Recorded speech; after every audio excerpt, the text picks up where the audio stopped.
Hola, mi nombre es Juan Francisco González. El vídeo que estáis viendo ahora mismo sería la presentación de la última práctica de la asignatura de procesadores del lenguaje.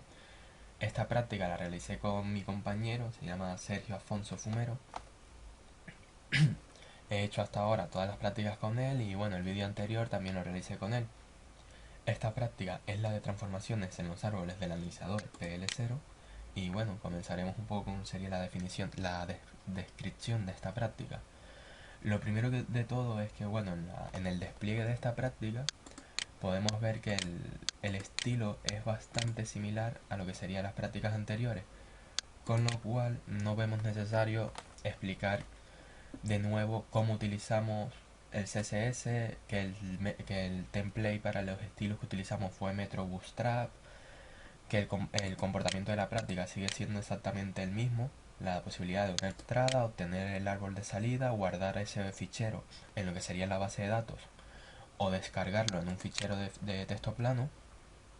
En lo referente al login sigue exactamente igual a prácticas anteriores, todas las posibilidades de login implementadas, con lo cual, si les parece bien, comenzaremos directamente con lo que sería los dos ficheros principales de nuestra aplicación, que en nuestro caso pues estarían en lo que sería la carpeta public y son el main.js y el treetransform.js.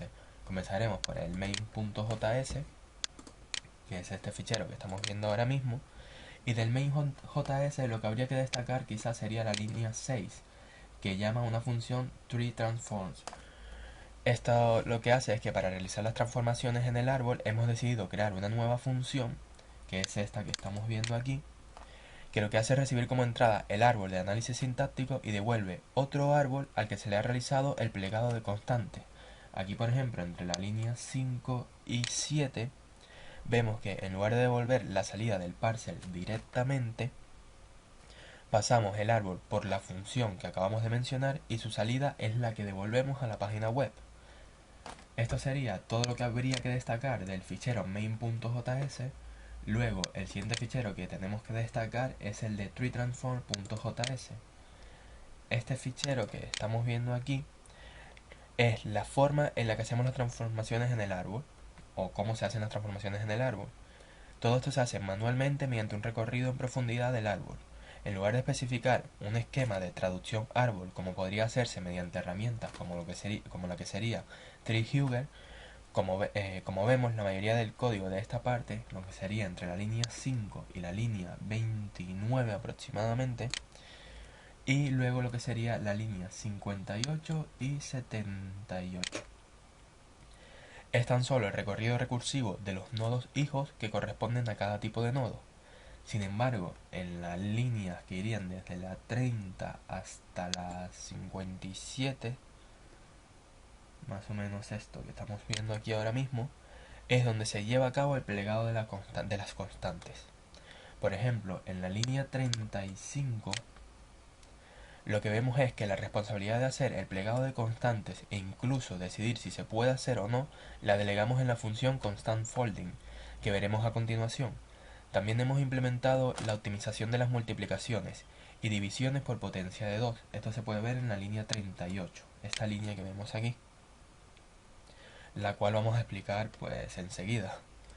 Hemos decidido separar lo que sería la resta del resto de operadores, se puede ver aquí en lo que sería la línea 40, hasta la línea 56 aproximadamente, y es que para poder distinguir entre una resta entre dos números y un menos, es decir, una operación unaria, el procedimiento es el mismo que en los demás casos. En la línea 83, por ejemplo, esta línea que estamos viendo aquí, ya tenemos la función de constantFolding que mencionamos antes. Esta función lo que hace es el plegado de constantes. En realidad es un procedimiento bastante simple, que lo único que hace es comprobar si los dos lados de la operación son números, y realiza la operación. Una vez calculado el resultado, lo pone en el nodo y elimina los hijos originales, habiendo efectivamente sustituido la operación por su resultado.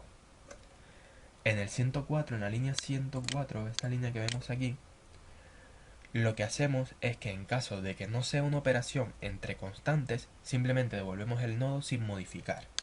Luego en la línea 7 vemos la función que hablamos antes de la optimización de multiplicaciones y divisiones. Funciona de manera análoga a la anterior, es decir, Si no se puede operar, devuelve un nodo sin modificar. Lo que hace es comprobar que los hijos son adecuados antes de hacer ninguna modificación. En este caso podremos optimizar si el hijo derecho es un número constante y el número es potencia de 2, por lo que hacemos las comprobaciones pertinentes. Luego, el método implementado para comprobar si un número es una potencia de 2 estaría en lo que sería la línea 111. Está basado en la representación de los números binarios y en la propiedad de que una potencia de 2 se representa en binario con un solo 1 y el resto ceros. Pero no entraremos en profundidad en lo que sería la explicación de por qué funciona esto. Las transformaciones en sí del nodo son bastante sencillas.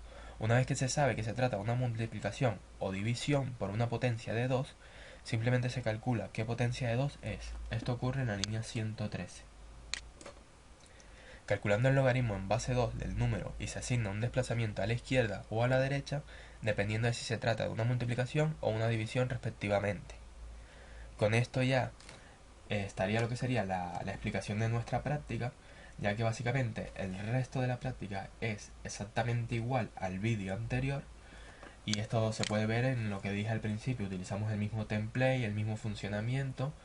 Quizás en las pruebas hemos hecho algunas pruebas más para asegurar que habíamos hecho un buen trabajo para esta práctica, y poco más. Esto sería la explicación de la última práctica de la asignatura y espero que no les haya aburrido.